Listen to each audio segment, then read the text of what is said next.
recording by Supriya Studio Madhepura. Presented by Supriya Music. Supriya Music. खाटो ने दल को खटोला बहागे बोनी हरबा के बेटी। खाटो ने दल को खटोला बहागे बोनी हरबा के बेटी। कॉफी पसुत तो लोकनी यहाँ गे बोनी हरबा के बेटी। कॉफी पसुत तो लोकनी यहाँ गे बोनी हरबा के बेटी। सारी नजल को लहंगवा रे भीखू मंगा के बेटा। सारी नजल को लहंगवा रे भीखू मंगा के बेटा। के नाच गजे तो तोरा कनिया रे भीखू मंगा के बेटा। के नाच गजे तो दुल्हनिया रे भीखू मंगा के बेटा। लाल बाबू भीखू मंगा के बेटा। presented by Supriya Music. Presented by Supriya Music. लोटो ने दल को गिलासा बहागे बोनी हरबा के बेटी। लोटो ने दल को गिलासा बहागे बोनी हरबा के बेटी। केना का पीतोगे पनिया गे बोनी हरबा के बेटी।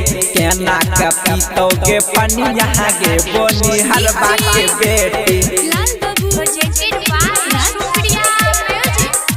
Presented by Supriya Music. Presented by Supriya Music. कानों में नहीं डल को बोलिया रे भीखू मंगा के बेटा।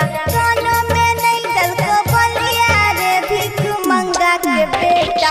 के नाच गजे तो तोरा कनिया रे भीखू मंगा के बेटा। के नाच गजे तो तोरा कनिया रे भीखू मंगा के बेटा।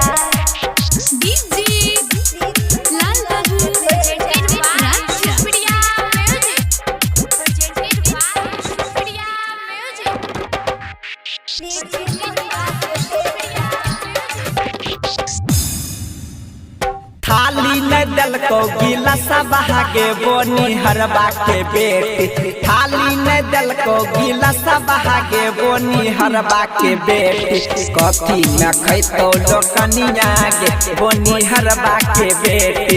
कॉफी में खैतो लोकनिया गे बोनी हरबा के बेटी। लाल बाबू राज्य presented by Supriya Music. Presented by Supriya Music.